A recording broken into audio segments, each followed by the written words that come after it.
Sebagai salah satu daerah destinasi wisata di Indonesia, wilayah Gorontalo memiliki berbagai objek pariwisata yang turut menarik minat para wisatawan untuk berkunjung.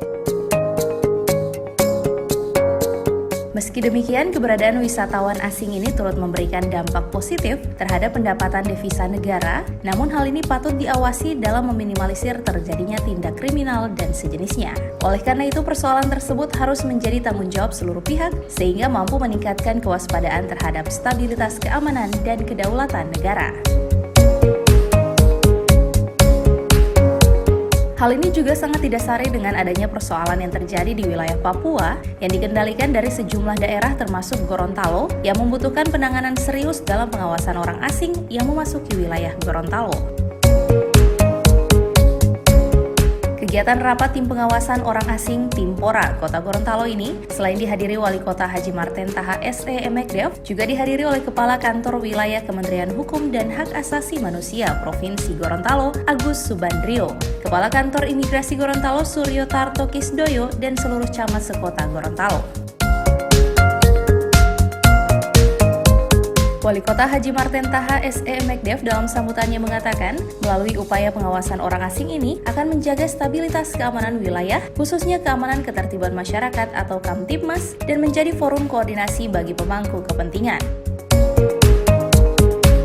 Dan rapat ini merupakan satu forum koordinasi bagi kita semua, para pemangku kepentingan yang secara umum ini adalah pegawaiannya Kepala Kantor Wilayah Kementerian Hukum dan Hak Asasi Manusia Gorontalo yang diimplementasikan dilaksanakan oleh Kantor Imigrasi Gorontalo.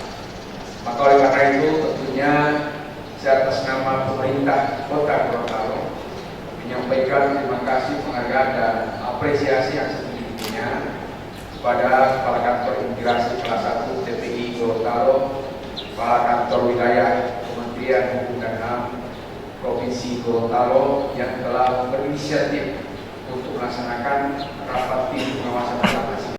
Dan ada juga perjanjian beberapa tenaga kerja yang di dalam ratifikasi, ini ada nanti suatu saat ngomong, itu orang bebas saja tanpa perlu izin-izin dari, karena itu sudah ada perjanjian.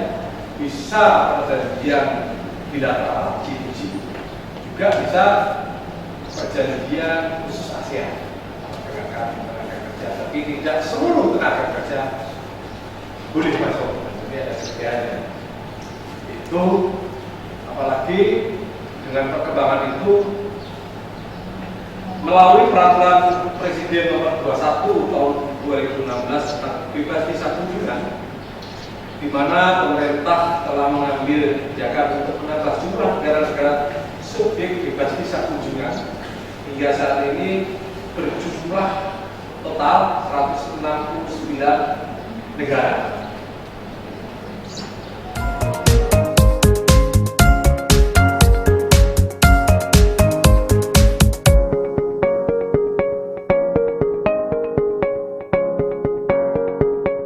Tim Liputan Advertorial Mimosa TV.